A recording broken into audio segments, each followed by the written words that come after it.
Welcome to the Cultaholic Wrestling Podcast. If you like a lot of wrestling on YouTube, join our cult. Hello and welcome to the Cultaholic Wrestling Podcast.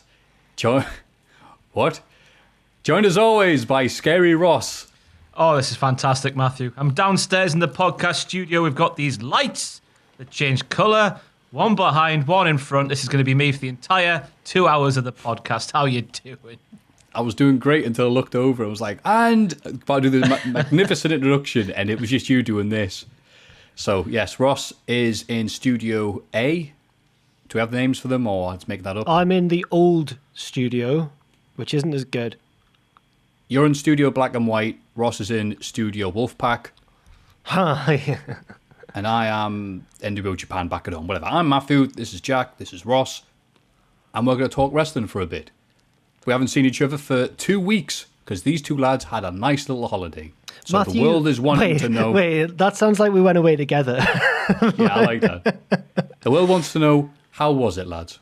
Jack, you first. I had a great, relaxing little time. And now that I'm back in the office, even though it's all distanced and everything, I feel a lot more positive. Just have a bit more structure to my day. Do you know what I mean? It feels good. I'm raring to go as we speed down the road towards the biggest party of the summer, Maffew. How was your time off, Ross? Absolutely fantastic, Jack. Thank you so much for asking. I did absolutely sweet F all. I went to a butcher's in the country. That's the most strenuous thing I did. And I had my eyes opened at the meats, the sheer girth of all of the meats you can buy from a butcher's. I dropped upwards of 80 pounds on meat. That was the most strenuous thing I did all week, and it was fantastic. Oh, what type of meats did you get? Yeah. I got sirloins, I got ribeyes, I got a few pork chops, I got a couple of varieties of sausages, I got all sorts. All the fun of the fair. I'd never been to a proper butcher's before, and that was the first time I've been to a proper butcher's, and I will go there again. I doubt I'll ever buy a £2 steak from Asda ever again. Oh, you're done. It's like going from a instant coffee to a cafetiere. Oh, you can't go to supermarkets. 50% water sausage. A whole new world. Well, nice to see you both having a butcher's. A lot of people seem to like last week's episode, so no pressure, lads. Can we stop for a second, right? Because we need to address this. Adam Pacitti would always have a go at me and Jack for not sticking to the wrestling. The mailbag right at the start of the podcast, long-time viewers will remember it was 5 questions. We were forced to bring it down to 3 because, and I quote, the mailbag has taken too long. I flick on last week's podcast where, certain viewers never want to see me and Jack again on this illustrious podcast. I understand that. It's fine. That's up to you. It hurt my feelings, and I can't lie to you. And I see them talking about everything but wrestling. When me and Jack are told, stick to the wrestling, lads. Oh, prick. Also, Maffew, because Pacitti always comes out with just rubbish Hall of Fame picks, doesn't he? Like, whenever he's on, he just comes out with, like, a rubbish one. I've heard that rumour. Now, I also am partial to a crap last-minute Hall of Fame pick, as this week will attest. But the response when Pacitti does one is far more positive than when I do one. What's going on? He's like Radiohead, and I'm like Busted, and I don't understand. Yeah, what a great analogy. Look, some people just have the gift of the gab, and they can sell the glasses off your own face back to you. And All the hypocrisy runs wild, man. The hypocrisy. There's one set of rules for us and another for the guy who has the majority stakeholder in the company. But that's beside the point. Ain't it great? I'm just in the middle here, like, I'm neutral. All right, so... You're not though, are you, Matt? No, I'm joking. Right. As much as I like seeing all my dads arguing, we'll move on to the news. Not much this week. Some good news to start off with. MVP has signed a multi-year extension. I think it's good because he's one of the best talkers right now in WWE. Love everything he does on Raw.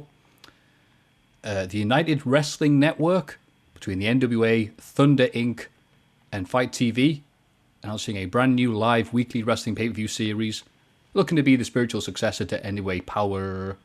Maybe have 4 R's on the end this time. Like, Taz went to WWF and added the Z. That's going to debut on September 15th. And pretty much all the little news. The big news this week is the sad news that Kamala, the Ugandan giant, passed away. And I'm looking at the positives of this. He was 70. which for a wrestler who was big in the 80s, that's like 200 years old. So big ups to Kamala there. And it has been interesting looking at Kamala, because people, young'uns, are like, wait, what? What do you mean you had this guy pretending to be like this crazy from the deepest, darkest jungles of Africa? I'm like, yeah, it was the 80s. It was a different time. But he was awesome. He was good. He did it well. Yeah.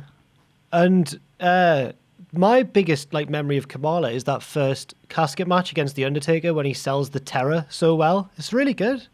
I like him. Yeah. Any memories of Kamala, Ross? WrestleMania 17 is the one that comes to my mind straight away when he made his big comeback. And obviously all the belly slapping and stuff, it's stuff us big lads like to do in my spare time in front of the mirror. That's all we like to do, paying homage to Kamala. So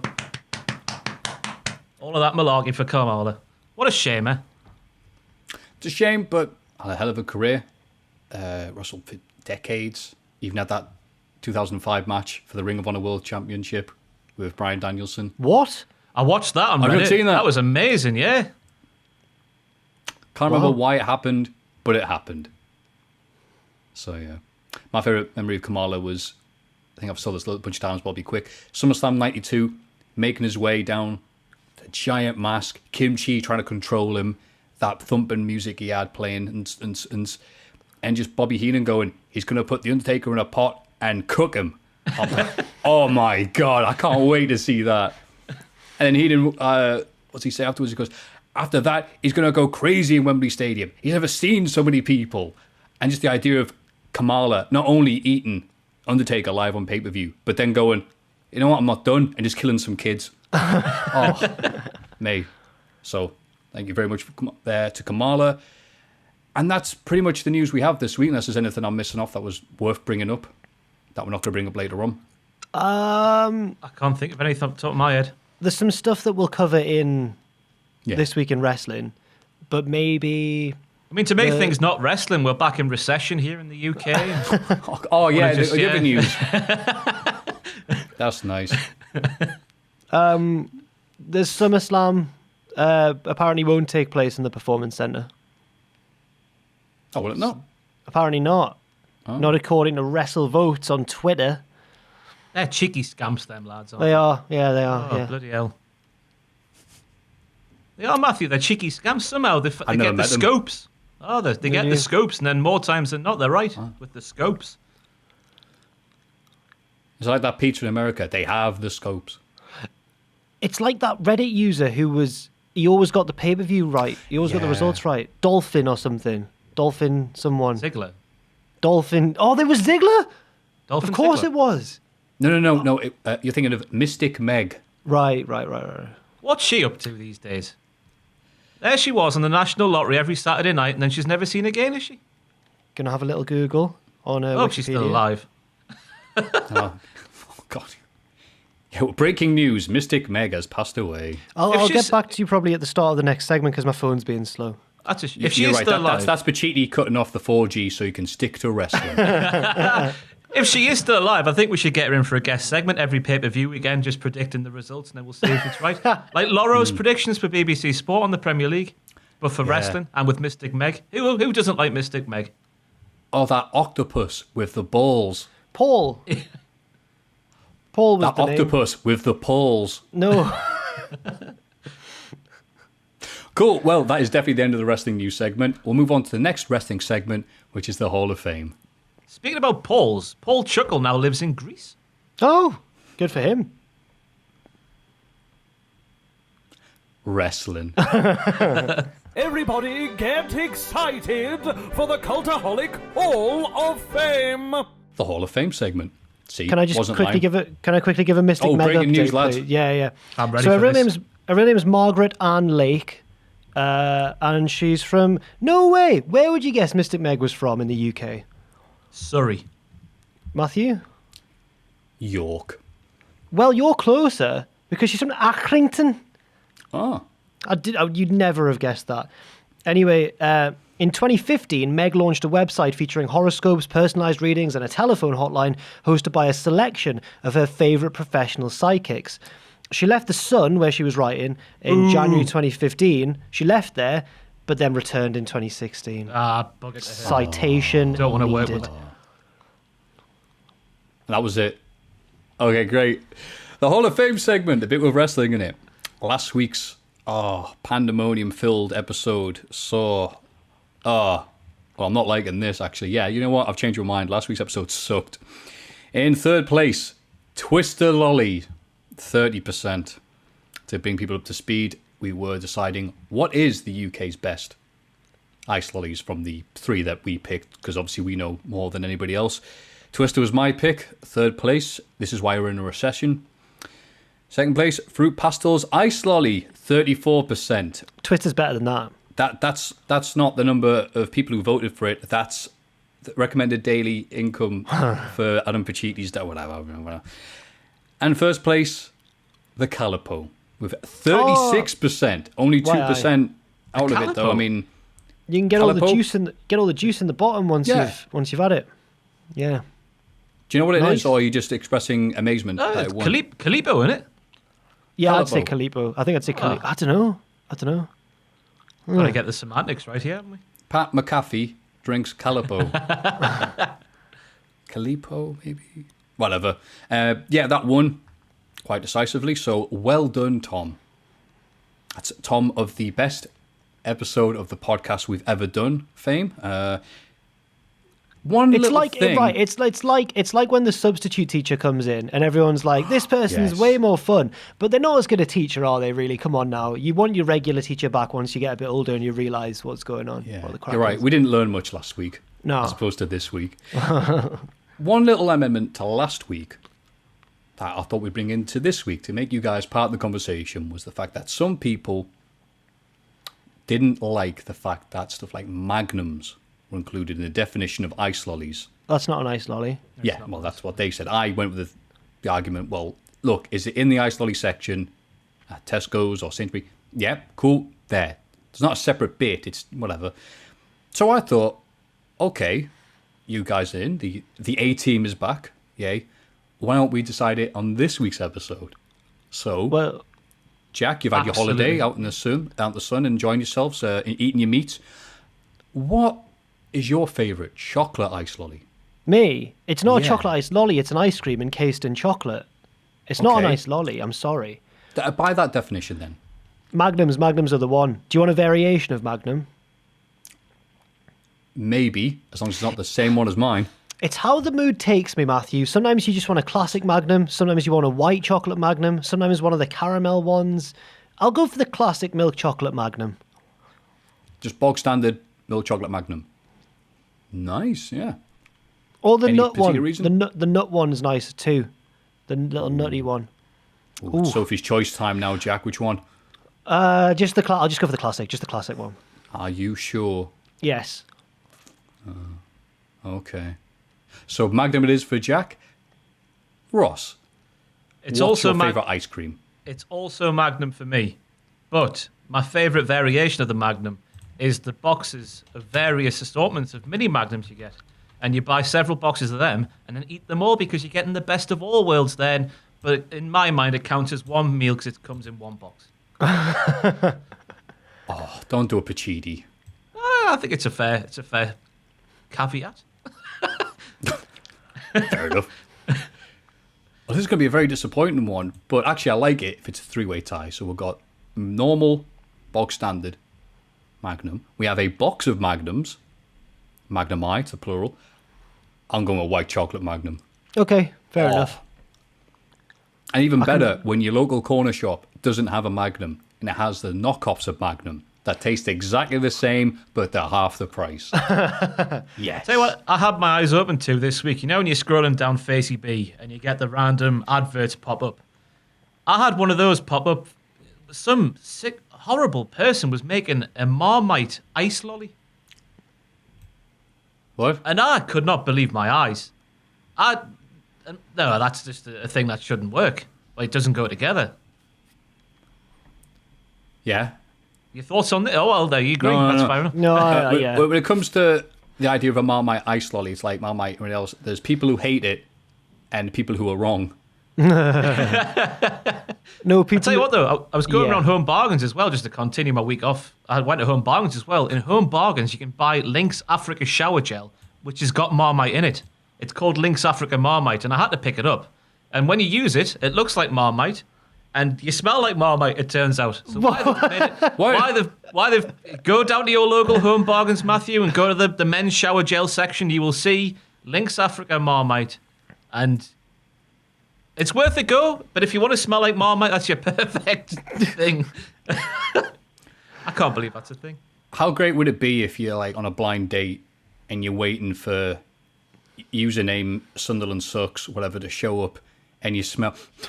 Is that Marmite mixed in with Lynx Africa? Oh, no. Oh, please, no. And you're like looking for the exit. God. Only cost £1, by the way. It was worth the gamble. There's a reason for that. Didn't pay off at all. Terrible. Okay. Anyway, Hall of Fame. Yeah. Ugh. I'm trying to imagine what that smells. Oh, whatever. I'll move on. Yeah, so those are the amazing Hall of Fame picks this week. What? Are they? I thought we were just having a discussion. Do you want them to Yeah, be? me too. I didn't realise there was a picks. No, All right, I had a pick. You know what? No pressure, but if they're crap, we're going with the Magnums. So, Jack, what's your non-crap Hall of Fame Have pick? you just taken over the Hall of Fame? What's happened in great, our isn't it? absence, Maffew? I've got What's mad gone? with What's power. happened here? Yeah, He's you have. taken advantage It's like- of two this is not like- regulars last this week is and he's like carrying it this is over. right. It's like Apocalypse Now. He's in the jungle on his own, just holding the Hall of Fame. Hey, we're messenger, Jack.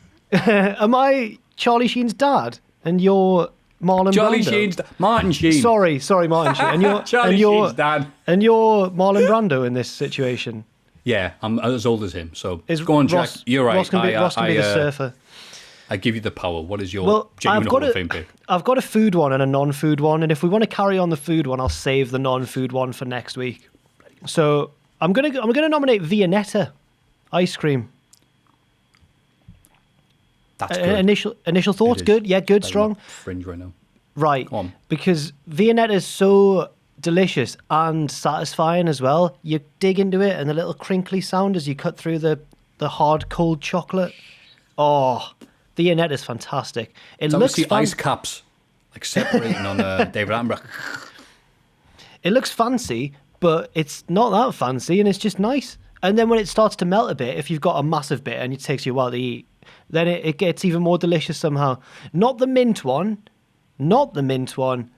Standard vanilla Viennetta ice cream is my nomination. I mean, I agree with you. Viennettas are fantastic, and it's a great way to feel like you're posh for a few quid. But I also like the fact that you're amazed that you go, Matthew, why are you trying to turn this into a Hall of Fame segment for your own? We're not going to just have ice lollies. So anyway, here's this ice cream. Thanks, Yeah. Jack.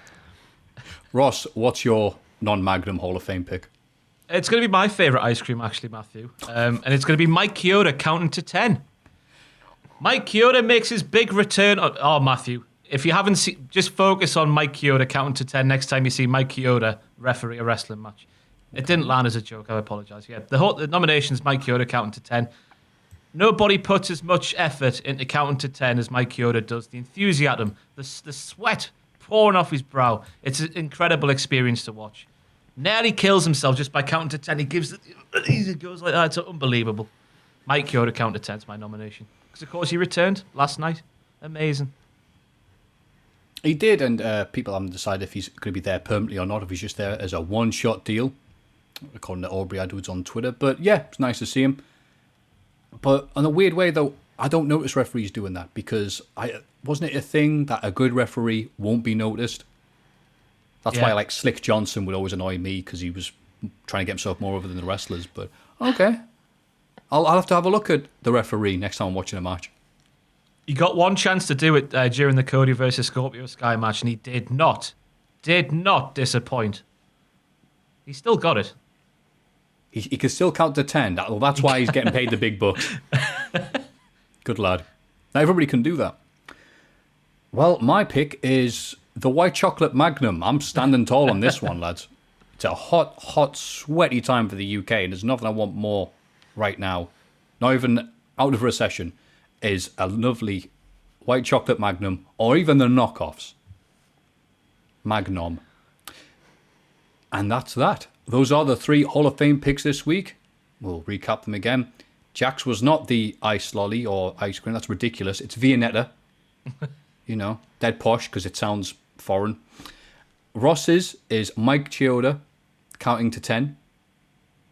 Only counting to 10, doing anything else. DQ's is not, that's next week. Throwing up the X, that's also the week afterwards. It's only doing the 10. He's also very good at that. He does like nobody else, the way he throws up that X.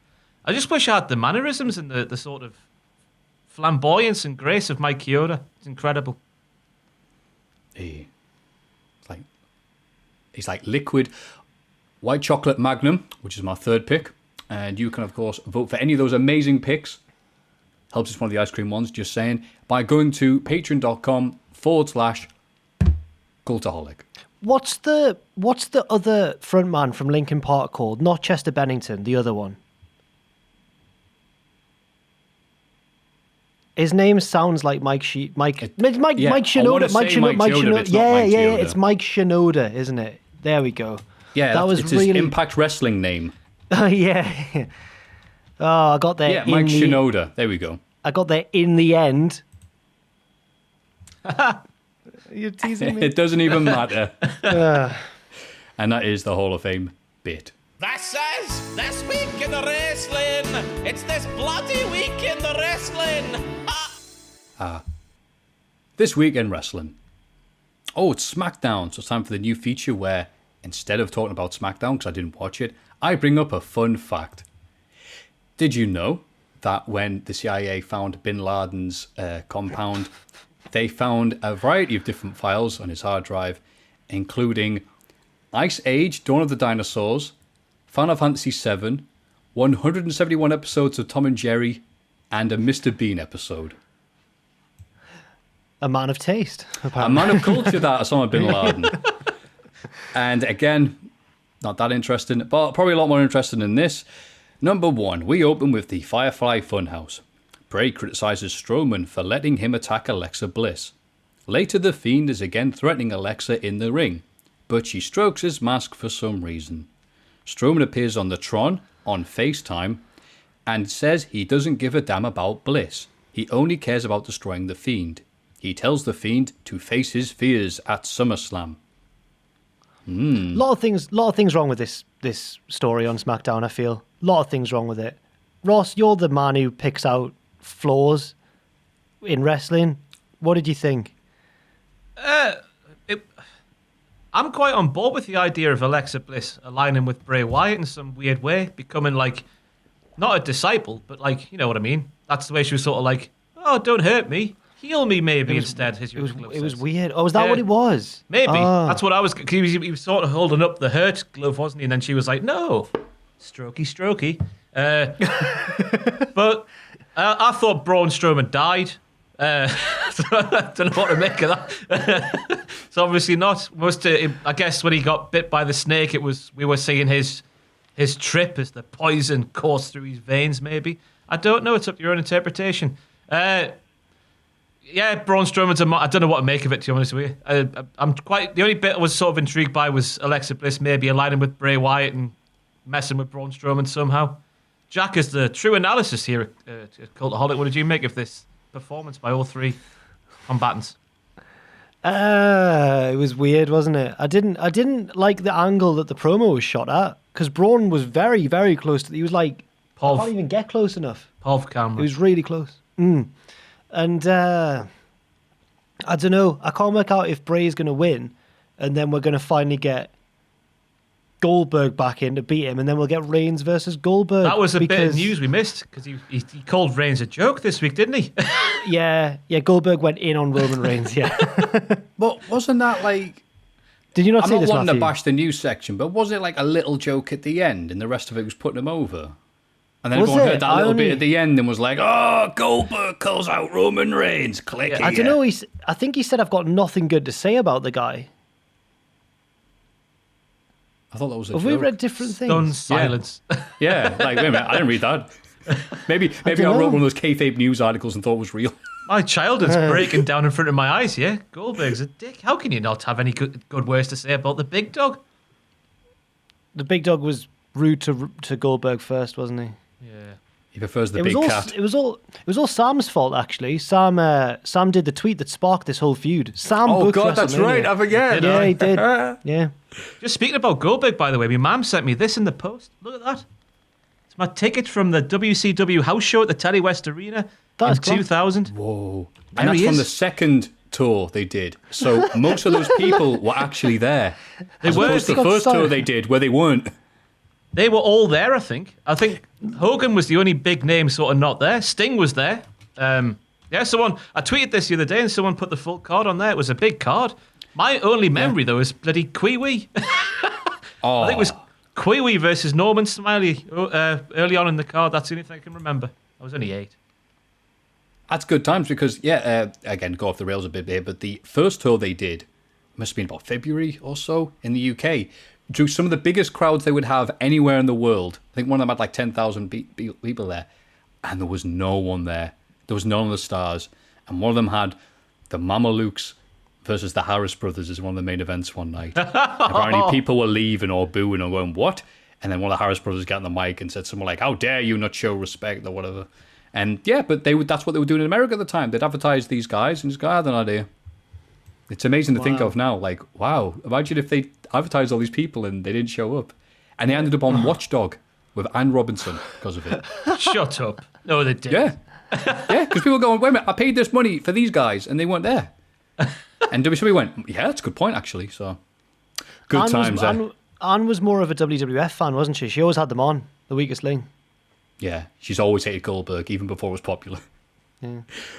Matt Riddle beats Sheamus via DQ when... Oh, is this real? Shorty G interferes. Oh, is that still a thing? Riddle beats up Gable. Then Sheamus beats him up for costing him the match. Good job, Shorty G. Oh. He just got beaten up by 2 lads. He ran in and just got dealt with immediately. Later, Sheamus blames Corbin for Gable's interference and faces Corbin in a singles match. Sheamus wins after a distraction from Riddle. Ooh. It was a long, drawn-out part of the show, and it didn't thrill me. I liked one part of it, though. I liked that Sheamus was actually upset about losing the match, because normally they're just like, oh, I lost, I'm off backstage now, see you later. But no, he was like, they mentioned the winner's purse on the commentary, which is something WWE don't normally do, and I liked that aspect of it, sort of making it a bit more real. Fair enough. Just to try and make something positive of this bit. That's very good of you. Thank you. Yeah, and I think, I must have read a different thing that Goldberg said, because the recent one is, they are going at it. So I was wrong. Sorry about that. Yes, Goldberg is a dick. Miz and Morrison mock Mandy Rose before inviting out Sonya Deville. She says she enjoyed making Mandy as ugly on the outside as she is on the inside, and says Mandy's image is the only talent she ever had. Took her notice. Oh, Otis is back. Run out to send the heels scurrying away like the cowardly dogs they are. I got a bit bored while I was writing. Beautiful prose. Later, the 2 tag teams have a match, which ends in a no contest when Mandy runs out to attack Sonya. She's had a bit of a haircut, so Cole doesn't recognise her at first. Who the hell is that? Right. Any thoughts there, Jack? The haircut wasn't that drastic. It's gone from really long to about there. If It's you not did, like she's if like... you did squint, though, you might think it's Renee Young. If you were sat like that and she came running from the distance, maybe a mile or 2 away, you might think, oh, that might be Renee. Well. Then Say Dorado bravely faces Cesaro, but loses. Good effort, though. Steph has a Zoom meeting with Sasha and Bailey from the Tron. Yeah. Some of this you got to make up at this point, Jack. How where? They didn't call it a Zoom meeting, but it looked. Okay. They got in the ring in full, like, not ring gear, but when wrestlers wear their cool wrestler clothes outside the ring, and then Steph's just on the Tron, just in her house. It was really bizarre. She says Sasha will defend the Raw Women's title at SummerSlam and books a triple brand battle royal for next week's SmackDown to determine Bayley's SummerSlam challenger. Steph's promo is literally a PS2 cutscene. It was really weird. It was so weird. What was bad about it? Just her delivery was very... It was like she was like at the start of a mission in like an old GTA or something. She was like, and Bayley, you will face Asuka on Raw, and maybe if Asuka wins, she will go on to face... And it was just very like... Clearly she'd like had it all properly scripted out for her, and it was just, it was weird. It was like every time there was a person or location, it would appear in a different font. Yeah, yeah. Bailey at the Summerfest. That's the second time she's done that, though. Remember at Money in the Bank when she was speaking to Dana Brooke from a different room while being in the same room? In a different country. Then Retribution trash the arena to close the show. They send Cole and Corey running, attack the PC guys in the crowd, and chainsaw the ring ropes. It's just one of those days where you don't want to wake up. That was Tom Campbell's joke. He inspired me to put that in. So good job, Tom. Oh, like a Big chainsaw. Yeah, Skin your Big Limp ass Bizkit. raw. Big Limp That didn't Bizkit fan, Tom. Apparently, I've learned. Well, he knows that song. Yeah. Yeah. Retribution. They look really threatening. We'll talk about them on Raw. Any other thoughts on SmackDown? You couldn't even sound convinced. They look really threatening. No, it's fun. You're right. Sometimes you need to step away, and not watching SmackDown and just reading this is great. It's like, yeah, trying to visualize it in your head. You're like, okay, Steph in a Zoom call. You need to watch that. Is Steph in a Zoom call going to beat Shorty G next week? Yeah. You need to watch that segment where Retribution run out, just because they go for the commentary table, and the speed that Michael Cole flees at is absolutely astonishing. No one's told him that it's not real. He thinks that it's real because he's just gone out of there. It's amazing. No, he didn't recognize him at first. He thought it was Mandy. Monday Night Raw, which I did watch. Seth and Dominik signed their SummerSlam contract, and Seth says Big Dom, don't Google that, is allowed to bring his kendo stick. Seth then beats Humberto Carrillo in a match before he and Murphy destroy Dom with kendo stick shots. I like this. Anytime a kid gets beat up on TV, 5 stars, best Raw in some time. And they absolutely twatted the lad. Did you see the shots of him? Oh, dear. Out. He looked like he'd been out in the sun too long with near cream. He was absolutely spanked. Good lad, Dominik. Welcome to wrestling. Any thoughts there, Ross? That was it, wasn't it? Well, you're watching it happen and you're thinking, outside of kayfabe, this is just Dom paying his dues. I have to say that word like that, otherwise it comes out differently otherwise. It doesn't work in a Newcastle accent, does it? Paying his dues. Nah. And he paid them all and then some. Everything he's done so far has been fantastic. I was looking back, the angle with Brock at Survivor Series when him and Ray did the 6619. The beat down he took off Brock. Remember that when he was flying around? That was unbelievable. That when he beat down Seth and Buddy, he got the mood of that to a T. He couldn't stop him. He was radio rental. And then taking that beating's been fantastic as well. So I can't wait to see him wrestle. It's going to be amazing. Yeah, I'm genuinely looking forward to the match he's going to have at SummerSlam. Zelina Vega denies poisoning Montez Ford. In brackets, what on earth did I miss when I was off? Oh, did you not see the Raw? No, what happened? How did Montez Ford get poisoned? Montez Ford was like, he's wrestling and then he's like, oh, I feel a bit off. It's all right. You know, like Shawn Michaels when he wrestled Owen Hart. He's like, I'm all right. And he's like, yeah, Montez Ford, hot tag, do the warrior thing. And then he's like, blah, blah, blah, blah. And then he died. And then the match was brought to a stunning end. And then they were like, Montez Ford has been poisoned. To clarify, that's not anything else that's currently going viral right now. Oh, my God. And they were like, who poisoned Montez Ford? And like, wasn't us. And that's the storyline. Then later on, Angelo Dawkins beats Andrade before Bianca Belair beats Vega and says that Ford will be back in time for SummerSlam. That still sounded so weird when you said Angelo Dawkins beat Andrade. With a spine buster, no less. Unbelievable. I could not believe my eyes. It's a good spine buster. Well, I think they go to and fro until SummerSlam, so... You're right, yeah, on paper that's really weird, but, you know, they got beat up a bit, so... Yeah, I know. Was the spine buster on Anderson's finisher, or did he just do it really well? It was his finisher. It was his finisher, right, okay. It was a mix between that and the I'm going to punch ye, duck, DDT. Yeah. Whatever works. Arn was a very smart man. MVP and his boys are in the ring for the VIP lounge. Apollo Crews interrupts and goes back and forth with MVP on the mic. He rushes the ring and throws a settee over the top rope. It's funny.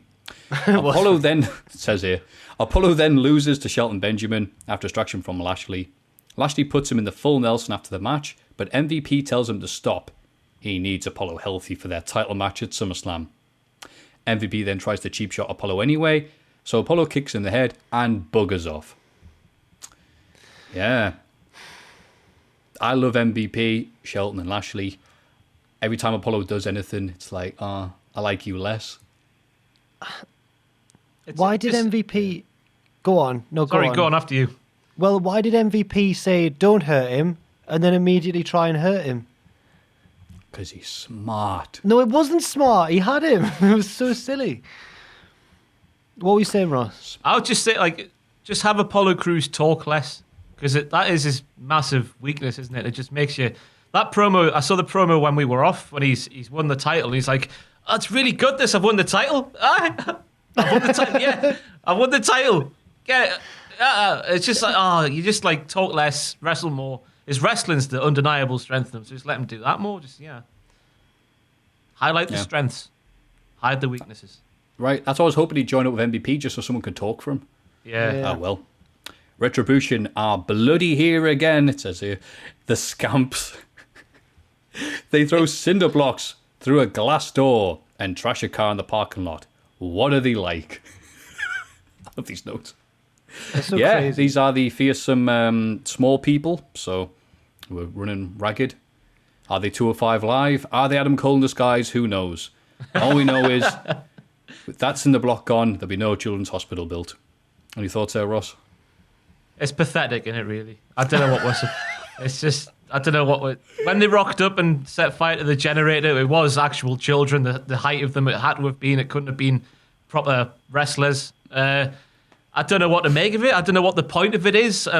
Obviously, they're going to, at some stage, go like, aha, it's us. Alan Partridge, I've done it again. We've put a thing through your window and tipped your car upside down and egged your house and stuff like that. But then where does it go from there? I don't know how they pull this around. It's just weird, isn't it? I don't know what you make of it. It's just... And they're trying to make it real, aren't they? But, why would they air it on the pre-recorded wrestling show and the camera angles they're using? It's just... I don't know what they're doing. I don't know what they're going for.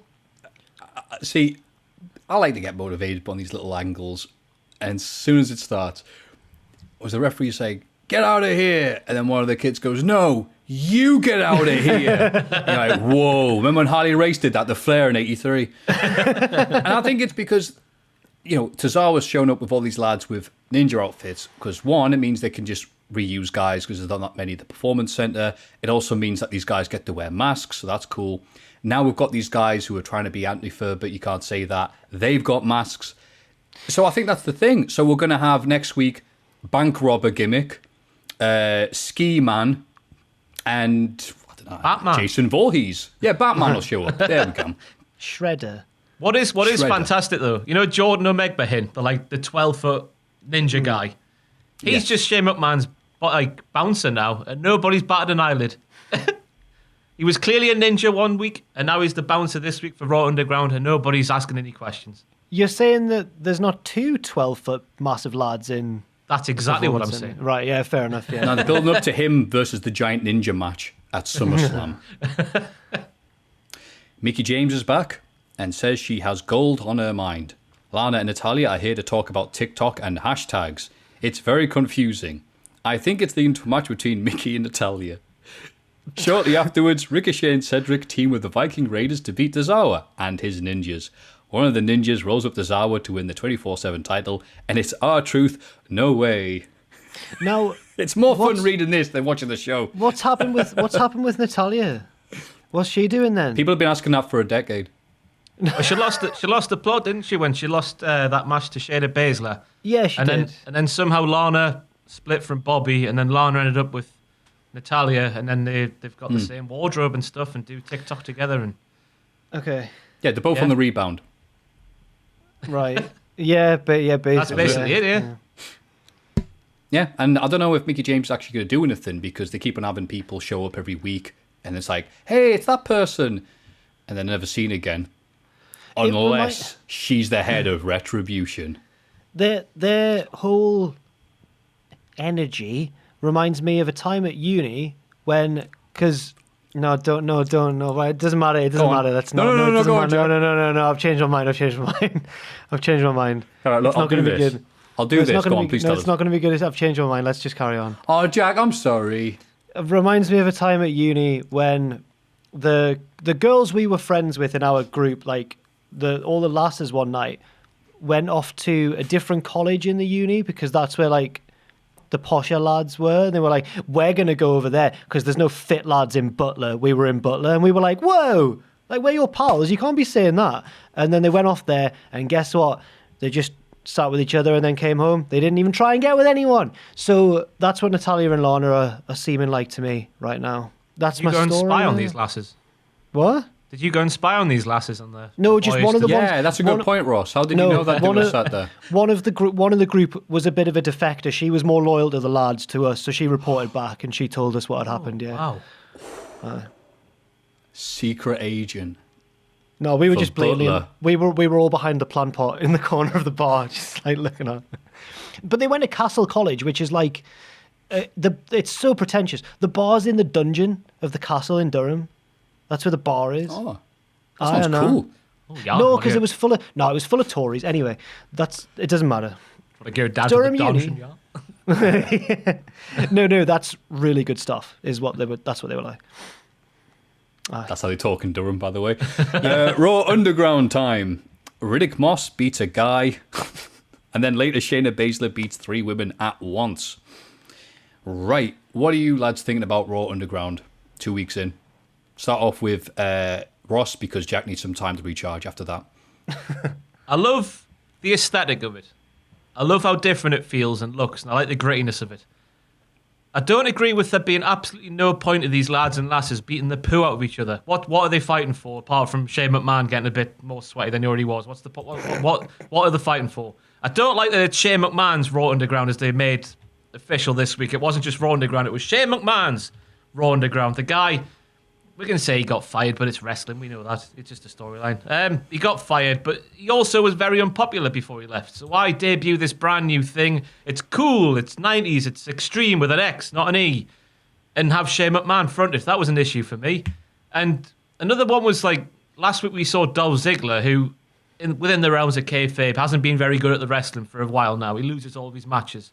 And he rocks up to Raw Underground, and he is the hardest man in the world. And obviously he does the Kent State amateur wrestling stuff, so he is good at the amateur wrestling and the shoot fighting and all that malarkey. But surely there's got to be some sort of like parallel between in-ring WWE and Raw Underground.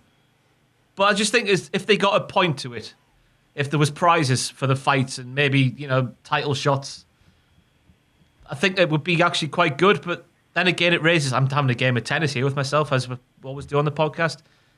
It's like, if that's real fighting, what we see in the performance center in the wrestling ring itself, is that fake? It's that issue. I quite like the aesthetic is my main thing. I like it's different. Jack the Chopper. Ryback was making a very similar point this week, saying that... Oh, wow. What a way to bury you, Ross. Great minds think alike, eh? I'm going to eat some hot crisps now. He was saying that Ryback, innit? Eat hot crisps. On his YouTube channel, like, he seemed to eat hot crisps and go to KFC. What do you mean a hot crisp? Like... Yeah, the world's hottest crisp and all that malarkey. Oh, spicy. Yeah. I thought you meant... Not a sexy crisp, no. Yeah. No, I thought you meant like... It's like... I thought you meant that he banged the crisps in the oven or something for a bit and then tried to eat them. He banged the crisp. He shagged the sexy crisp in the oven. He's not Gary Lineker. Oh, salt and vinegar. I'm just a sexy crisp. Anyway, your thoughts on Raw Underground? Well, Ryback was saying that it's bad for wrestling because there's no parallel. So, like Ross was saying, Ryback's reasoning was like, why are the punches in Raw Underground more effective than the punches on Raw, just normal Raw? And he's got a fair point, actually, Ryback there. So, yeah. I liked as well how, like, eye poking, thumb to the eye, was like, whoa, stop it, what are you doing? But when... Who was it? Babatunde? I forget his new name. But he always be Babatunde to me, or Samson from Netflix's Main Event. He grabbed the guy by the nuts for several hours, and not a word was said. There's no rules. There's no rules. But there always comes the eye. Yeah, what? Yeah. Come on. Yeah, no, I heard it. He did that line from Oz where he grabbed them by there and he went, hey, I'm going to give you 2 hours to get your hands off that. I thought Ziggler was going to be the Jared Leto role. Just get absolutely battered by someone. Just the Fight Club. Yeah, I wasn't just bringing up Jared Leto. I think Jared Leto in general. No. He's going to come in, annoy everybody, and then leave. I'll tell you what, though, I'm going to nick this off Twitter again. I did it in my video this week. I feel bad for not knowing who put this out there. I like the idea that Shane McMahon is like behind Retribution and he's using Raw Underground as like a recruitment / training facility. I think that's quite a nice way to get out of the Retribution crap. I'm sorry again for whoever came up with that. I've nicked it off somebody on Twitter. Hey, you can steal from the best, all right back. If Shane McMahon is Edward Norton in this scenario, who's his Tyler Durden? Who's the other Shane McMahon? There's got to be a funny answer. Come on, Maffew. Okay. Yeah, you're right. There is a funny answer. Yeah, I don't know where it is. I can't find it. I was thinking. I can't think of anyone in the roster that's cool as Brad Pitt. Like, nothing. Brad Pitt's the best. Love Brad Pitt. Brad Pitt auditioned for the role in Phantasm 2 and didn't get it. Oh. I like sharing that. Sorry, I got the box set this week. With Raw Underground, I'm with you, Ross. I think I'm more positive than you for a change, which is amazing. That's why I bring it up. I think it could be good. The fact that they're trying to make it a bit weirder and different, and using Shane McMahon's name as one of these Attitude Era guys that they rely upon to put people over, great. The fact that they're not doing it is odd to me. Like, they have guys like Ruiz come in, hope I'm getting the name right, sorry, and he wins a match. They cut the hell out of it, and then you almost don't even know what's happened. You have to be told, he's won! You're like, oh, did he? Thanks, I literally couldn't tell with that kaleidoscope of a camera you're using. But at the same time, I'm looking forward to if they turn around and go, no, how about we have one dude, like, win 3 matches every Raw in, like, seconds, and then, like, we build him up, and then he shows up on normal Raw, and he's a badass. That would be great. Happy with that. So if they can fix it, I'm optimistic for it. I'm waiting. But I don't really care, the quick thing, I don't really care that they go, this is real wrestling. It doesn't really bother me.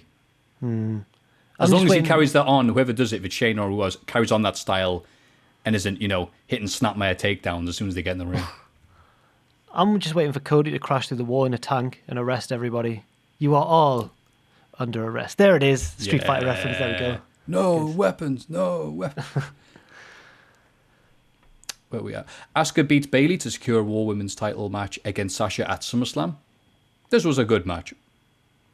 Mm-hmm. That's all I got. It was a good Anybody match. else? It was a good match. Yep, there we go. And Orton beats Kevin Owens in the main event. Flair says he wants Orton to beat his world title record.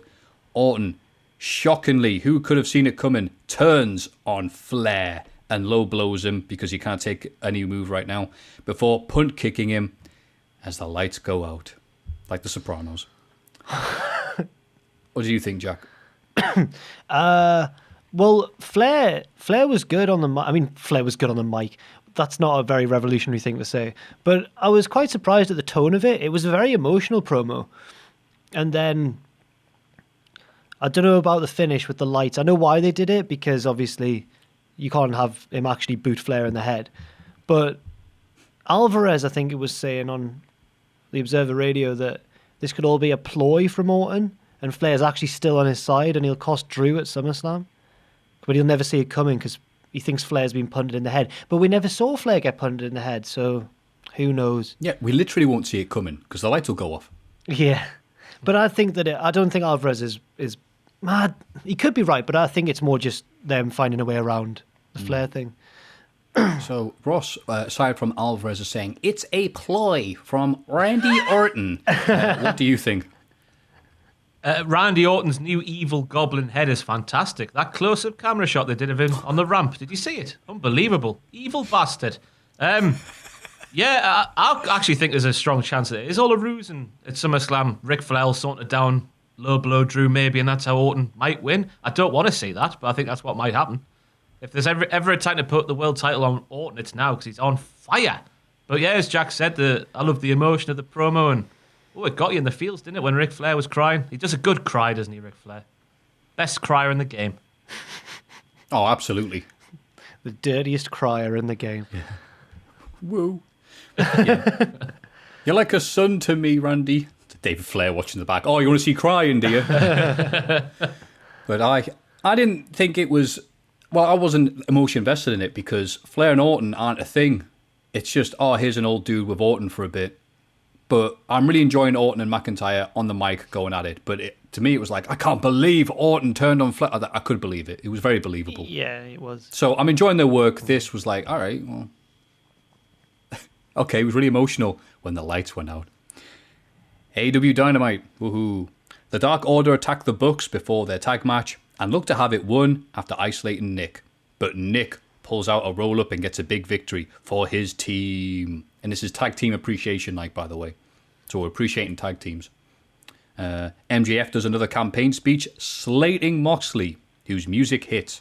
MJF sends his entourage into the crowd to cut him off, but Moxley comes out the entranceway and beats up MJF. What are your feelings on these segments, Ross?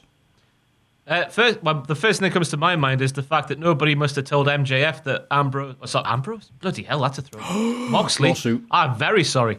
Moxley had already been promoted as a peer, and he started going, well, your hero, Dictator John, is not going to be here, so that was a bit weird.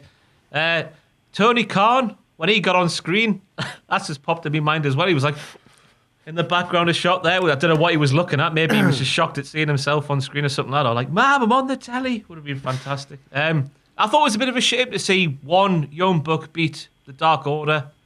Like, I thought the Dark Order could have done with a big win there. Especially with only one buck in the ring. Don't know what Jack makes of that. I know what you mean, but I thought the match was really fun. There were some really nice bits.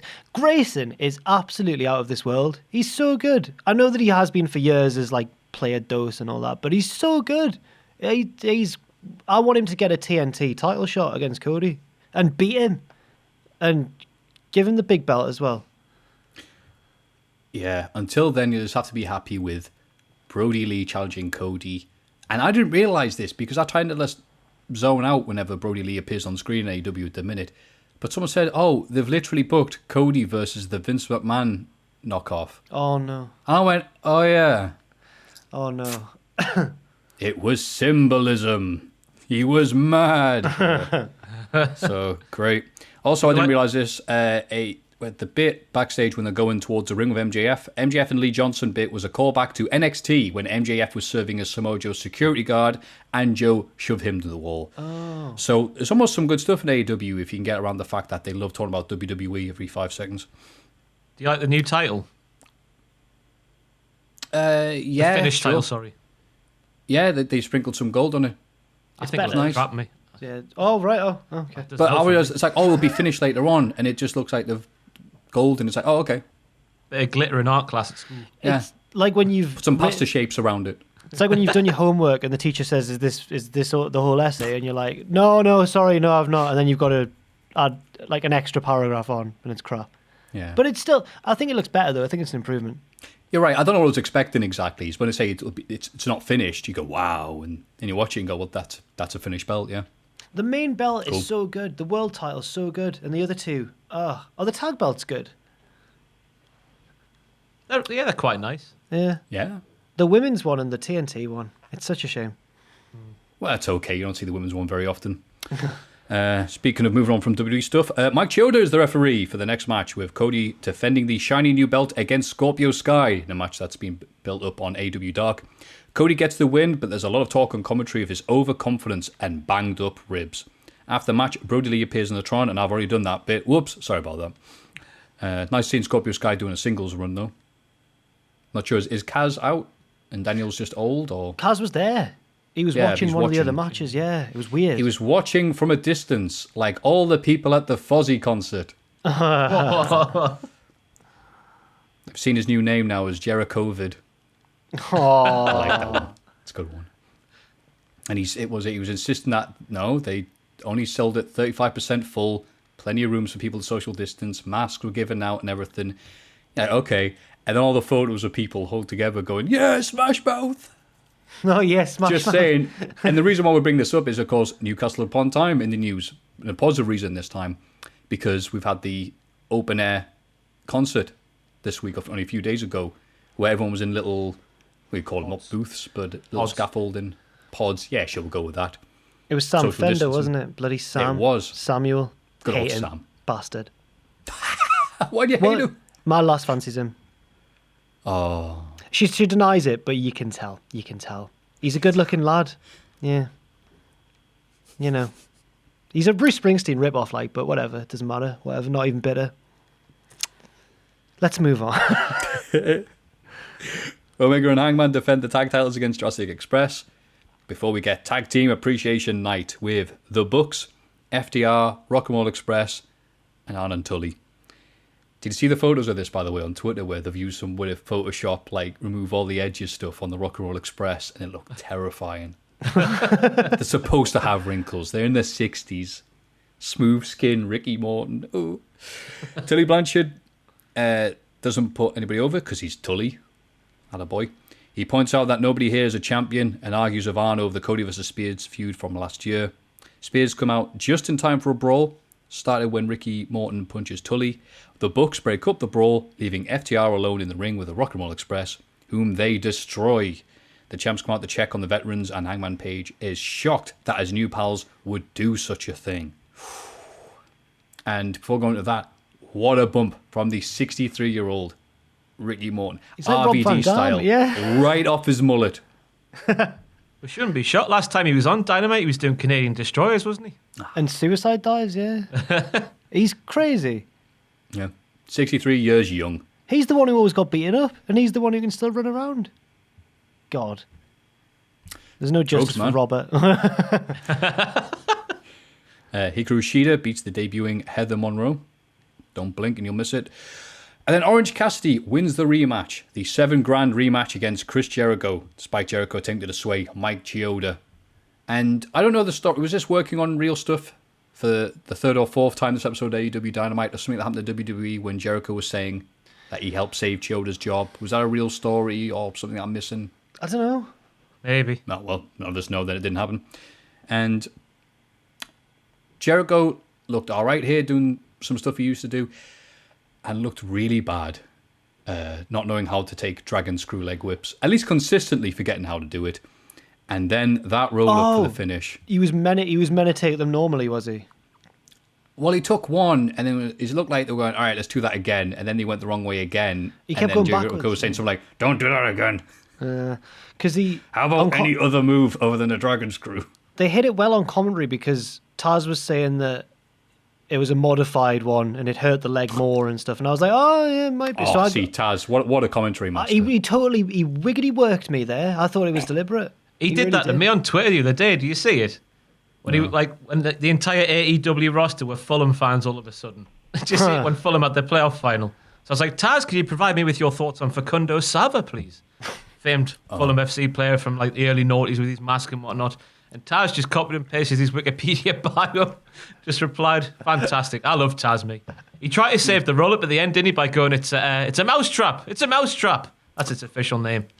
Was Jericho meant Well, good. That's what commentators are supposed to be doing, by the way. Yeah. I mean, if it was AEW Dark, they'd be laughing at it. But on AEW Dynamite, like, no, it's the main event, lads. Jericho was meant to roll forwards, wasn't he? I think so, yeah. Yeah. He was a sausage roll by the end of it. Bloody hell. Anyway, any other thoughts on AEW Dynamite or that main event? There was a bit that I wanted to talk about and I can't remember it now. Oh, Ortiz and Santana putting the best friend's gear in the shower. Oh. You horrible men. They're in retribution. That was Actions like retribution. that. Yeah. And then NXT. Oh, Maffew, sorry, did you see this is one for bloody Botchamania when you do your next one? So, did you see the commercial break with Sammy Guevara? I did see that, yes. Yes. Did you That see was this, Ross? awesome. Is that where the guy got a minute left? And Yeah, he went, He went, minute left. No, 15 seconds. 15, and he gets Sammy G. What? Like, he's like- I've already got so many signs, mate. And then he's like, have you run out of signs? And he goes, yep. And he goes, oh, you said I had 15 seconds. And he's like, no, not yet. It's like, what?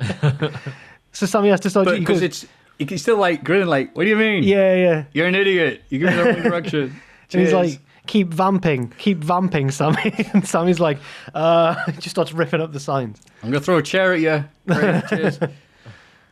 And then NXT, Karrion Kross beats Danny Burch, the governor, with ease. And then Keith Lee comes out and signs a contract for their match, agreeing not to touch Kross until Takeover. Kross signs and Scarlett gives the contract back to Keith. And fire comes out of it. Whoa.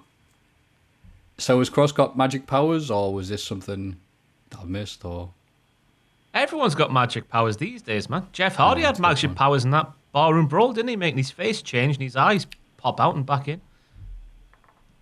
You've got me there, Ross. Yes. Did you not see it? No. You're right though. You're right. Everyone does have magic power. Kayfabe. And there's a polar bear now. I saw it on the floor. I was like, "What's that?" And it was a polar bear. Good times. Whose is it? It's probably Tom's. He loves a toy, doesn't he? You'll get anything hour high. Oh, it's the lad. Is there? It's Oh, alive.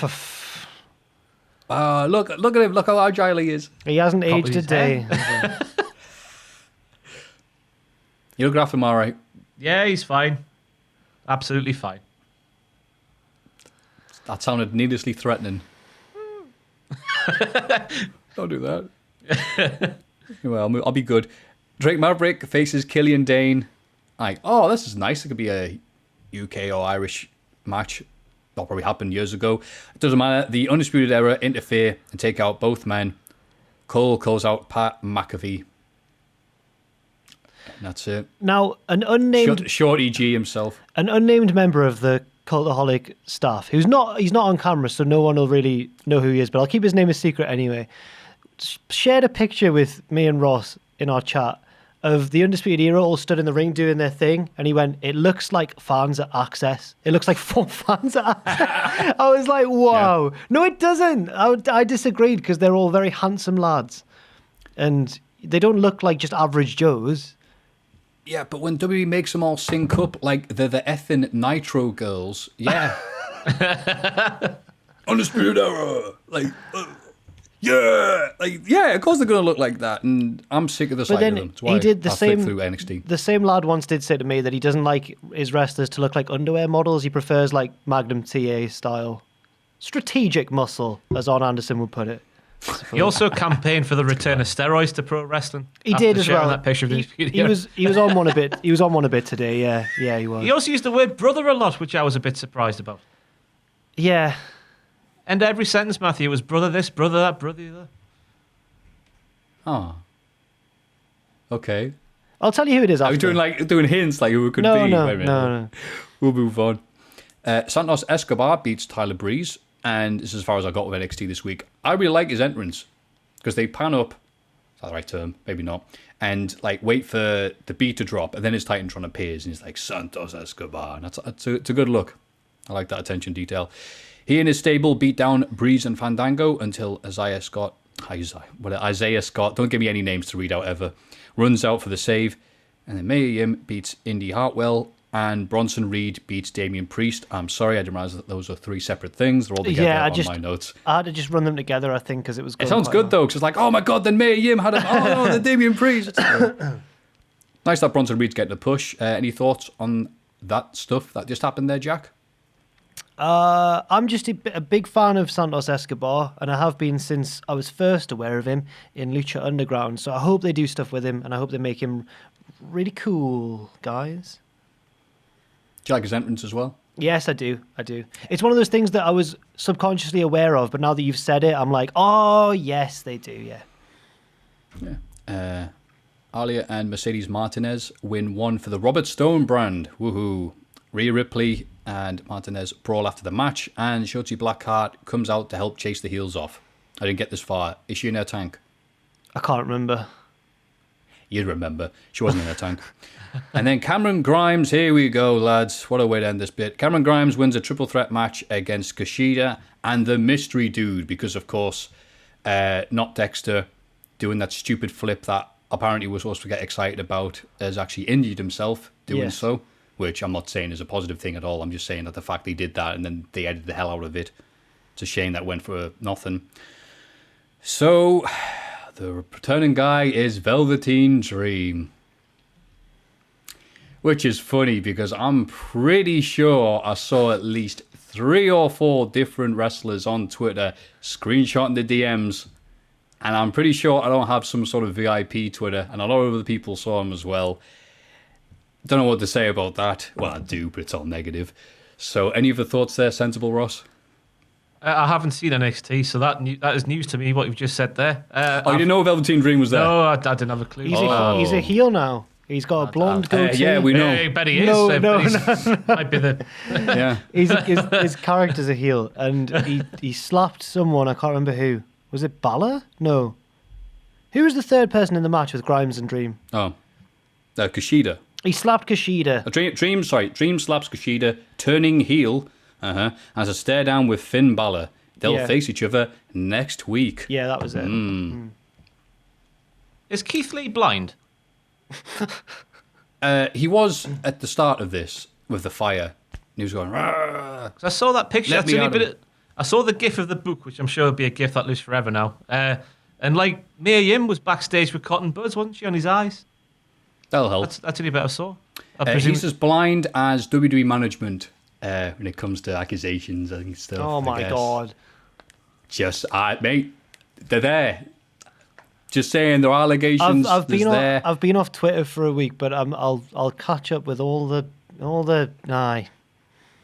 Just saying.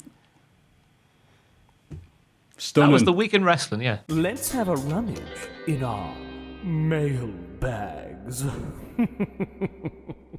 And now it's time to have a little look in the mailbag. Number 1. Hiya guys. Hope you didn't spend 2 hours on British TV from the 90s, so you have time to respond to this question. Just kidding. Really love it when you do that, even when I get 0 references since I'm not British. Oh, that's nice. I have an ethical case for you guys. Oh, tremendous. Oh my God. So Randy Savage and that... No. It says Randy Savage and that broad. All right. We're together for some time. Then the Mega Powers thing happened, and it was obvious she had the hots for the racist guy. Dick move by him, right? But what if Hogan didn't do anything, waited until they split up, and Savage had a different relationship, and then tried to get a bit friendly with Miss Elizabeth? Long story short, yes, this is a personal question I disguise as a wrestling-related question. My mate was in a relationship with this girl, cheated on her with another, and is now together with that one. And now me and the original girl are kind of hitting it off already. I feel like I'm in the wrong here, since, bro code. But he dumped her, so it's his loss, I guess. Really like her too. If you want to save this one for the big question, they've actually typed out the big bit, love it. Please do. Kind regard from Belgium. Jose, there's no dick joke here. Well, that's a funny surname. But he's from Belgium. Wait, if you want to save it for the big question, can you imagine if we made that the big question? Yeah, this guy's real name and address, should he be cheating on his... Yeah, great, perfect. Big picture of him. Hang on.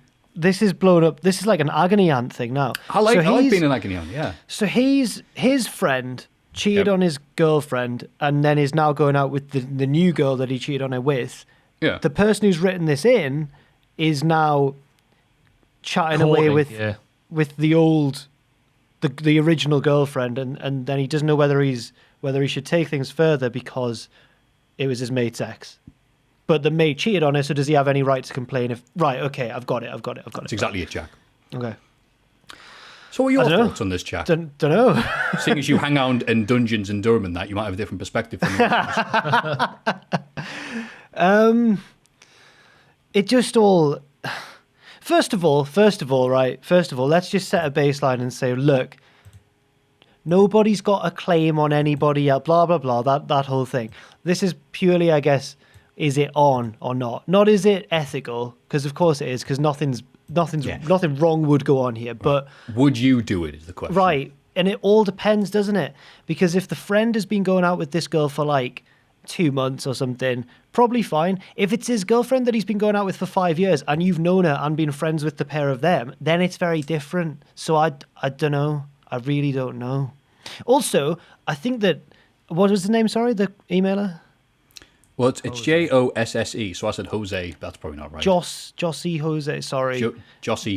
J-Man. J-Dog. Whatever I say, just do the opposite, all right? If Big J... Does he really like this ex, or is it a case of what you once couldn't have and now she's single? I don't know. I'm just saying. I've got really into this, haven't I? Bloody I like hell. you're doing Ross thing, the playing tennis with yourself. It's good. You really think about it. But I think a good question is, have you ever been in a position like that? What a personal question, Maffew. I mean, you don't have to answer if you don't want to. Not that if you don't answer, we'll know it's yes. But not that I can think of. No. Obviously, at uni, when everyone's really close, people just end up getting with people who've been with other people. It just happens, doesn't it, when it's a close friendship group with a lot of people. But I can't think of a specific... No, I've never been in that situation. I can't think. Sorry. That's fine. I forgive you. Okay. Ross. Maffew. Macho Man made his decision. Macho Man moved on. Macho Man can have no complaints. That's my thoughts. Thank you, Ross. Saying lots Not there. a problem. But weirdly, no, this analogy is horrible because Macho Man got back with Miss Elizabeth years later. Oh, yeah. Who's the new girl? Is she... Why did this guy use Macho Man Hogan? Who's You know the new WrestleMania girl? 7 happened, right? Hogan was the one who had the hots for Elizabeth anyway, not the other way around. No, Macho Yeah, Man yeah. thought that Hogan No, he had. did. No, Hogan he did. He did. Hogan He did. bloody Hogan did. did. Look, He You fancied got the lust in pants your off her. eyes for Elizabeth. that storyline, absolutely groundbreaking. Just tore opinion apart. Oh, Miss Elizabeth appears to have fallen over. Let me pick her up. is the new girl in this scenario? Is she Sherry then? Is she in the Sherry role? Well, Sensational no, it's Sherry. Miss Elizabeth because... No, the new Her- girl. The new girl would be Sherry, wouldn't she? Yeah, it would be Sherry because Macho Man's moved on to the new girl. Yeah. Yeah. So it depends if this guy wants to be a king for forever or if he wants to revert. Yeah, would he be the match? Does this guy? Does this guy? Does he consider himself and his friend to be mega powers, as it were? yeah. Are they that close? Are they undefeated, or When they meet up in the pub, it's, hey, how you doing, Jose? I was going to say if they've got a special handshake and bash all of the toot in the will together, then I think you move on to new time. Yeah. Oh my word! If there's a lack of coke in Belgium because of these two, I mean, you have to think about it. Have My they thoughts got? are on this. Wait, have they got a younger? cares? Have they got a younger, much more massive friend who paints his face and in a year's time will absolutely batter the Hulk Hogan one and take his belt? That's Ultimate Warrior there, Maffew. Sorry. Oh, thanks. Let me write that down. And then is there suddenly, is there a guy that just suddenly switches allegiances to Saddam Hussein? And is there a zombie man who gets brought back from? Yeah, we need more details. Please ring us next week. Ring us. Send us an email next week. No, come on. Let's No, keep you know going. what, ring us. We can That's fine. we can get this all the way up to Bret Hart. Let's keep going. We can go to Austin. Do you have a small Canadian friend who your mates keep on telling you is going to be as good as you, but you just don't see it? Oh God. Question 2. Hey up, lads. Wait, we didn't give him any advice, really. We gave him loads of advice. What do Okay, you mean? right, yeah. Great question. Thanks for that. More along those lines in future, please. Everybody. Yeah, please. Look how helpful we were.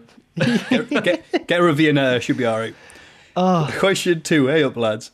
As with many, I have been watching your stuff from the old name redacted days and have wanted to send a question for a while and didn't want to repeat others' questions or send something that was weaker than a Shane McMahon punch. Yeah, you're right, mate. Listening to the podcast a few weeks ago, Jack mentioned watching some wrestling at Temple Leisure Centre when he was younger. Oh, Temple Park. I actually yeah. made my pro wrestling debut at a show at Temple Leisure Centre back in May 2000. It was a show called Mayday Mayhem. And Wolf from the Gladiators was our guest ring announcer. Oh, it wasn't the one I went to then. That's Yeah, you devastating. remember that, wouldn't you? My God. hopes were sky high there. I thought, never mind. I was involved in a singles match against my brother and took part in a Royal Rumble later on the show, during which I took a superplex off the top rope onto a wallpaper pasting table that didn't break. Oof. But it's the match with my brother that got me thinking. During the match, we planned a false finish where during my comeback, I caught him with a 360 backbreaker. He was going to kick out and then go into the proper finish. However, I actually caught him square between the shoulder blades of the backbreaker and he was unable to kick out due to being stunned. It made me think of some of the best false finishes I've seen over the years, and my favourite one, and possibly the last one I genuinely fell for and hope was real, was Santino Marella at the Elimination Chamber when he hit the Cobra on Daniel Bryan. The arena went nuts for it, and I believe that everyone in the crowd had been suckered in and truly believed Santino was winning the World Championship. My simple question is, what is the best false finish you've seen or the last time you were suckered in by one? Thanks for the great content, lads. Stay safe. All the best. Rob from Stockton-on-Tees. Thank you very much, Rob. Thank you, Rob. The rest of that I remember was from Teesside as well. Imagine if that was him. That would be great. It can't have been, though, because that guy won the Rumble. He didn't get slammed onto a wallpaper pasting table. You remember that as well, wouldn't you? Yeah. Jesus. Anywho. Best false finish. Recently, I mean, there's so many false finishes nowadays, you don't really think about that. Recently, for me, it would probably be in that tag match between the Bucks and Hangman and Omega. There's probably quite a few in that one. I can't think of a specific one. Yeah, I can't think of a specific one, but when I hear false finish, I think of Kurt Angle. No man kicks out at 2 3/4 like Kurt Angle. Nails it every time. Last possible half a quarter, 1/10 of a second. The classic false finish that everyone talks about is the Taker one, isn't it? In the Hell in a Cell match against Triple H and Shawn Michaels. When That's they a good super kick one. him into the pedigree and then, yeah. Yeah, Go I'd against go with that Triple H. one's a good one.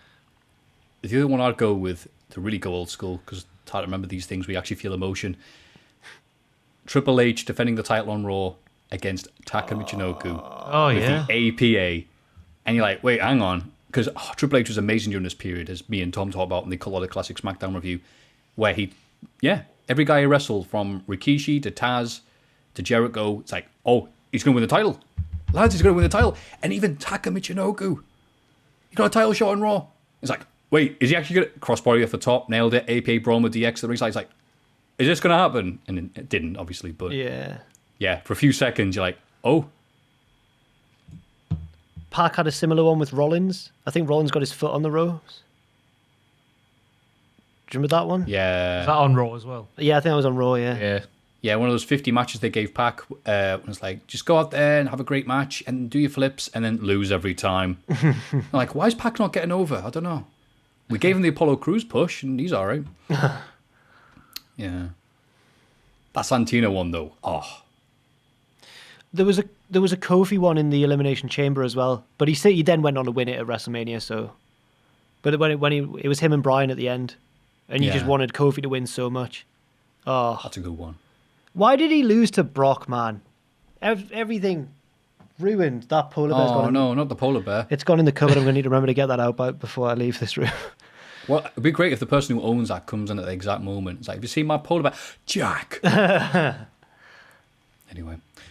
Question number 3. Good afternoon to whatever trio of diddlers we have this week. Oh. I have been rewatching old episodes of Raw and SmackDown as well as their pay-per-views. Cody Rhodes has been featured heavily during these, and I was wondering what Cody's best gimmick is. Through his career, I think that we have about 5 different gimmicks for him. We have Dashing Cody Rhodes, My Nose is Weird Cody Rhodes, Pedophile Mustache Cody Rhodes, I'm going to copy my brother Cody Rhodes, and then of course the Cody Rhodes we have now, the I Am AEW Cody Rhodes. I think I lost count there, whatever. With that in mind, what do you guys believe is the best and worst gimmick? Unpopular opinion, I think Pedophile Mustache Cody was super Don't say it entertaining. again. Don't bring up I'm that one just again. reading what it says. Why is he saying? Why has he said it again? Why is this? Why not you? I'm not. Why is this guy? I'm assuming it's a guy. It might be a girl. But why have they done this? I don't know. I'll but just he say keeps that. on typing pedophile mustache, so I guess I have to keep on saying him. Cody was super entertaining, and I really dislike his gimmick now.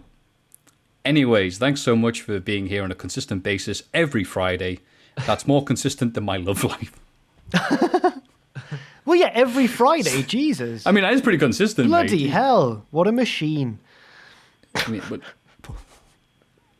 sincerely, Logan, who isn't going to bother with his last name because it's really difficult to pronounce. Oh, thank you, Logan, my favourite guy forever. Cheers for that question, Logan. I'll be your lover every Friday, Logan, for that. Cheers. So, best and worst, Cody. I think that's right. Yeah, Dashing Cody did all the, you only smoke mirrors. My Nose is Weird was the mask Rey thing, right? Mysterio, yeah. Don't Yeah, that say one. the next one again. Mustache Cody Rhodes. Mm-hmm. Velveteen Dream, Mustache Cody Rhodes. I'm going to copy my brother. That was Stardust. I swear there's another one. Was Rhodes Scholars not Rhodes one of them? Scholars, yeah. That was when he was Mustache dashing. Times? Mustache. That's when he was Oh. tashing. Right, okay. Well, Okay. he's Is dashing and tashing different? Yeah, I Dashing think and Tasha. Limousine riding. Slashing and tashing. And Slashing and Tash. wasn't there another Cody where he wasn't Stardust? He stopped being Stardust and then he was going to just hang out with his brother. There was That's why I kind had the of New Age Outlaws and the Yeah. Shield match. That one. There was kind of legacy Cody as well before all that as well. Oh, no one's picking that. Bob There Holly we go. Cody's the best one. Bob Yes. Holly Cody. When he's riding the little bicycle and all that malarkey.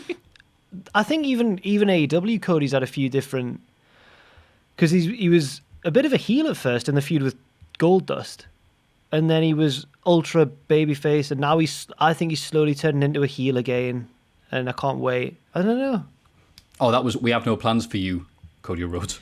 There's also New Japan Cody Rhodes, where he was basically being what everyone's criticism of Cody Rhodes was. He's getting pushed all the time and he doesn't deserve it. And he'd just rock up at the end of an insane title match and be like, I want the next shot. And everyone would just be like, not Cody again. And the difference between then and now is absolutely astounding. It's brilliant.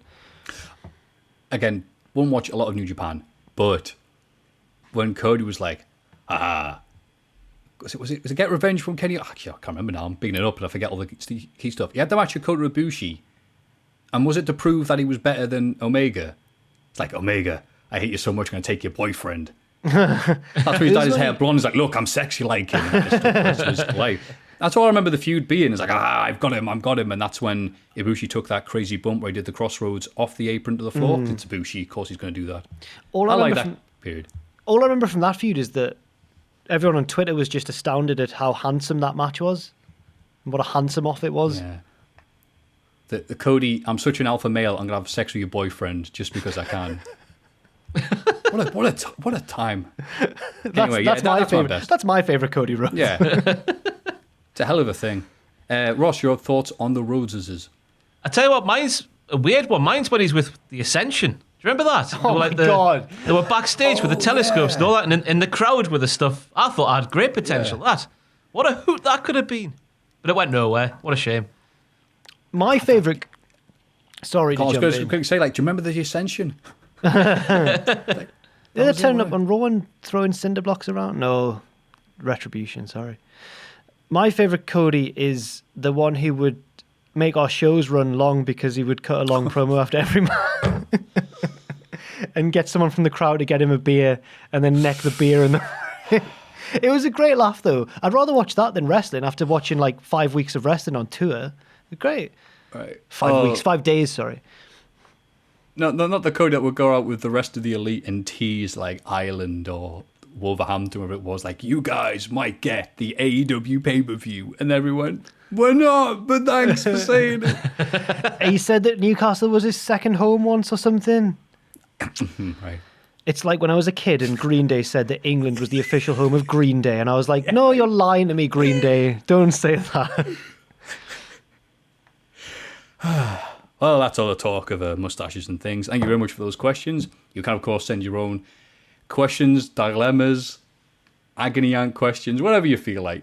Knock your socks off. Send them to mailbag@cultaholic.com. Got a weird spot on your ball? Send it in. No, don't. No, never mind. No. Jack the Jobber at cultaholic.com.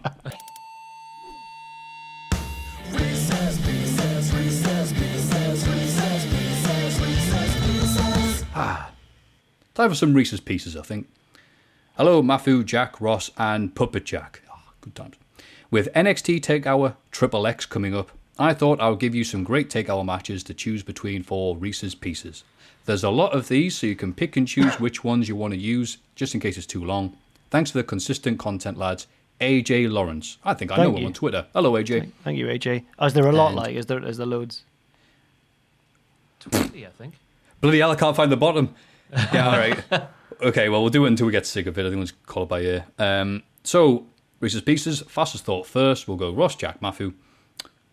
There we go. Sasha Banks versus Bayley, NXT Women's Championship. NXT TakeOver Brooklyn 1. Or Aleister Black versus Adam Cole, Extreme Rules match. NXT TakeOver Philadelphia. Bayley Sasha. Bayley Sasha. Bayley Sasha. I don't remember what the Black Cole one. Yeah. That's the one where he broke his finger, right? He cut his hand wide open. Oh, he cut his hand, that's what He was bleeding loads, yeah. That's he the also one. took a Death Valley driver on the back on the pointy chairs. Yeah, that's he did the Necro Butcher spot. It was nasty. Amazing. Yeah. CZ Dub. Keith Lee versus Dijak for the NXT North American Championship. Take out Portland. Or Ciampa versus Dream. NXT TakeOver War Games 2018? Portland. The second one, but Portland. Portland, and I'll skip the rest involving a certain individual. Ciampa's done no. The Revival versus DIY 2 out of 3 falls match. Oh, Oh, it's gonna take God. some beating. Or the 6-man ladder match No. from New Orleans. 5-star Lars, you mean? Oh, no, it's remember two out of 3 falls, isn't it? The tag match for me as well. Mate. I'll say the ladder one just because it was the only thing I remember EC3 doing in WWE. He took all the bumps in that match. He did. And then that was it. Skipping. Gargano versus Ciampa. Chicago Street Fight, Chicago 2. Or Charlotte Flair versus Ripley versus Io Shirai. Take Our In Your House. The street fight for me. Was the Street Fight the second one or the third one in the trilogy? In my mind, it's the second one. I Yeah, thought I it was the thought second so one. as Last well. Man Yeah. Standing was Right. the third one, right? Yeah. Yes, Yeah. right. I'll go for the second one then because I was still on board with the feud then. Yeah. I agree with what you said. Cole versus Gargano. NXT TakeOver XXV. Balor versus Owens. Ladder match. Brooklyn 1. God, I feel sorry for the Brooklyn 1-1. Imagine coming after Bailey and Sasha. The 25 one. First one. I'm gonna go for the second one because I think I preferred the first Cole Gargano, the one over WrestleMania weekend I preferred. So I'll go for the ladder match. Ladder match. I'm sick of Cole Gargano. Ciampa versus Black for the NXT title. Phoenix. Did that happen? Or Ricochet versus Adam Cole for the NXT North American Championship. Take Our Brooklyn 4. I can't remember the really first sorry. one at all. What happened in Yeah, the, when was the that? Phoenix one? I think Was that Royal Ciampa- Rumble weekend one, yeah? This year? Did Ciampa Last win by year. nefarious means? I can't remember Was that. that the one that Also set up? Wow, it must have been a great match. Can't even remember it. Yeah, second one then by default. Yeah, the second one. Is it when he super kicks him upside down? Yeah. Yeah, that was Yeah, cool. sure, why yeah, not? that one. Yeah. Almas versus Gargano. NXT TakeOver Philadelphia. Or Team Ciampa versus Undisputed Era War Games. That's the second War Games, yes?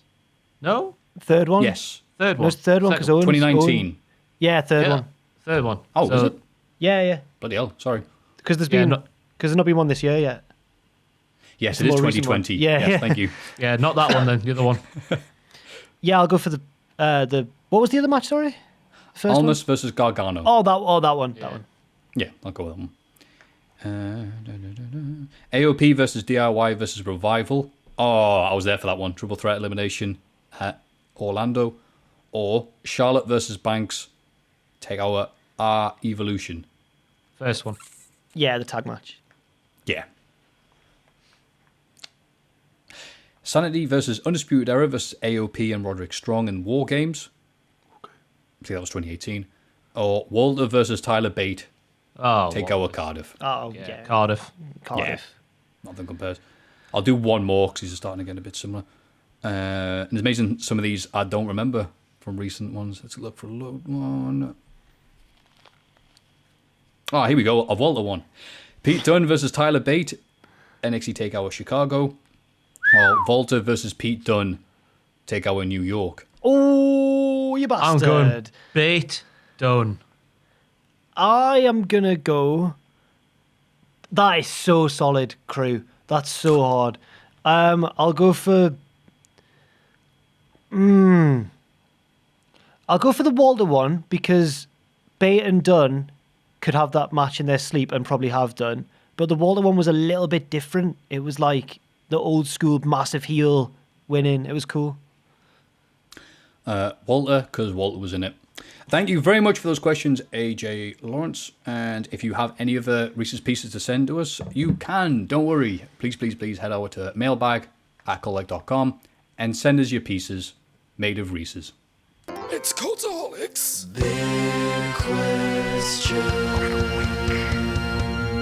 Wow. What a good podcast. Like it is usually every week.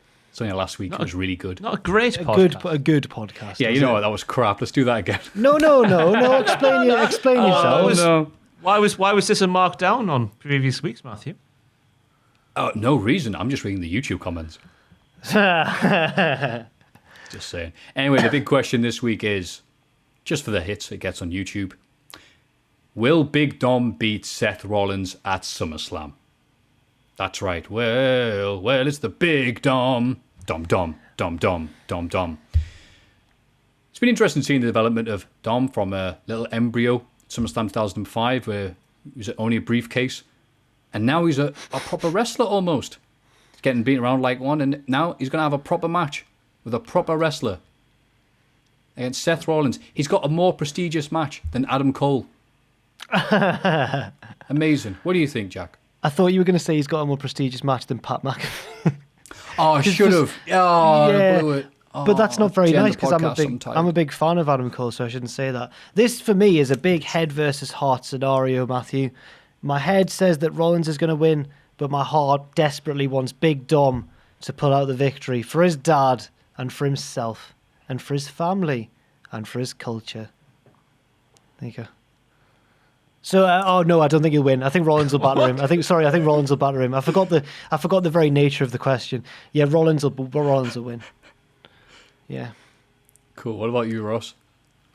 I think Dom will get his own back on Sethy Poo and beat the living bejesus out of him, even more so than he already did, and get the win that way. Get a few welts on Seth's lovely muscular torso. I don't know why I went pervy with that, but I did. Yeah, I think, it is nice and muscular, isn't it? Oh, lovely. Stop me talking, Maffew. Yes, he will win. No, carry on, please, Ross. Maybe I should turn the light into red and seductive. Hang on. Yes. Which wheel's this? Get the dimmer switch. Oh, there we are. Now it's Dracula. Where's the red on this one? Oh, where this? Christopher Lee. No. Oh. All right, now you look Maffew, like answer, will you? Now you look like Big Dom's back after Raw. Answer, Maffew, will you? Nah. Oh, yeah, who do you think's going to win? Oh, God, I just looked at myself after looking at you and I look all grayscale. Bloody hell. But this is normal colour. I'm going to get these Philips Hue lights. They're astonishing. I like a Christopher Nolan film by comparison.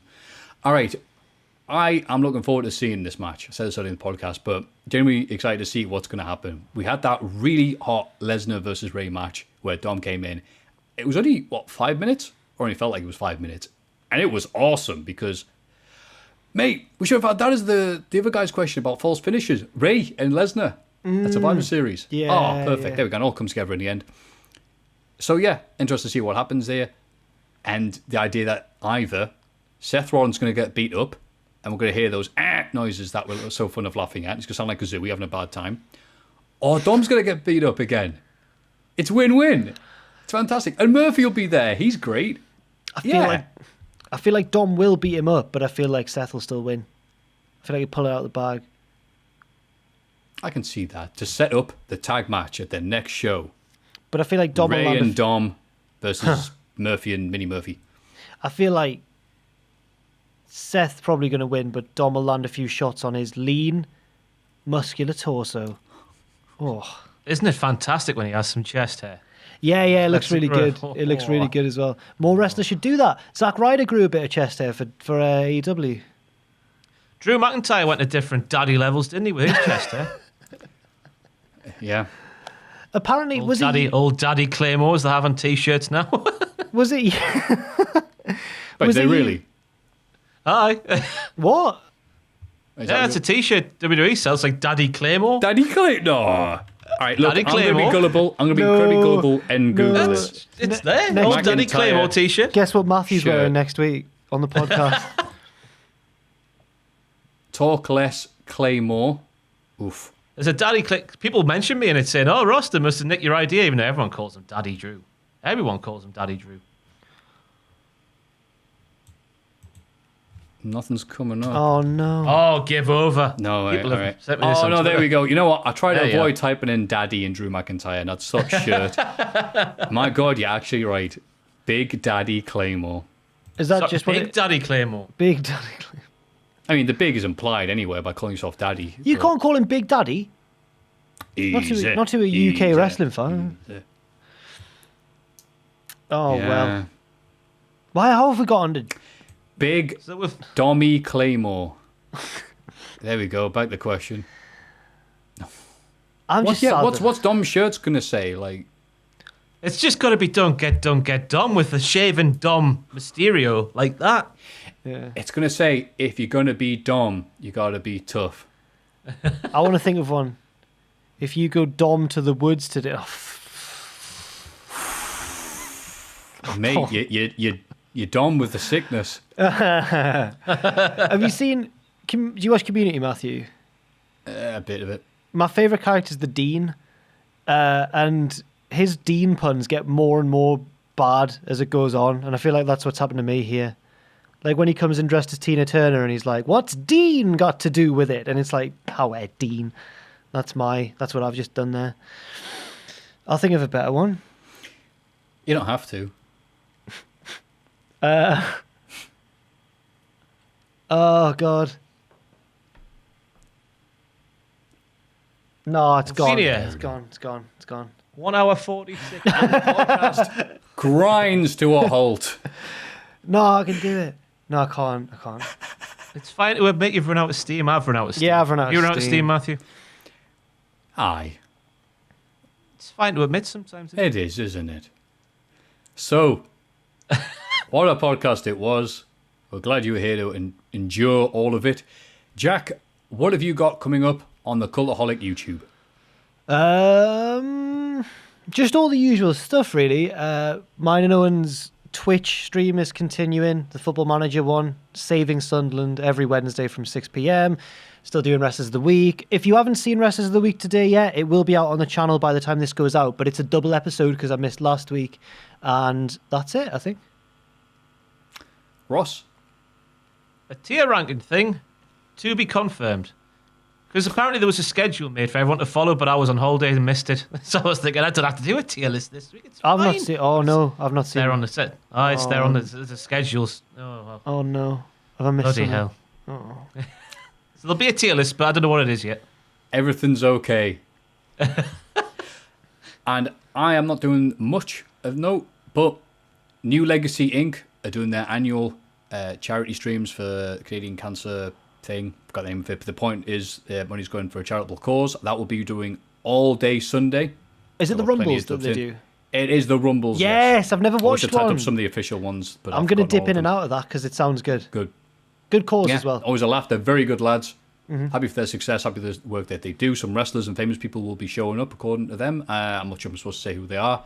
You'll have to tune in and find out. There you go. I'm going to guess one of them, and I can cut this out. We can cut this out if needed. But is one of them Matthew Gregg? No. Oh, you're not. No, I've got plans that I've got plans that I'm sorry. Wow, thanks, Jack. Sorry. Yeah, you should check it out, but Matthew the arsehole won't be. But we thank you for checking us out. As a reminder, patreon.com/cultaholic for the Hall of Fame and mailbag@cultaholic.com for all your general questions and theories and general things you want to share with us. But right now it's the end of the podcast, so as always, if you'd like to put your hand near the camera, my not God, touching the it's camera, that would be miles weird. On a count of 3, do what we always do, which is 1, 2, 3, join us. Join us. Wagga, wagga, wagga, wagga, wagga, wagga, wagga, wagga, wagga, wagga, wagga, wagga.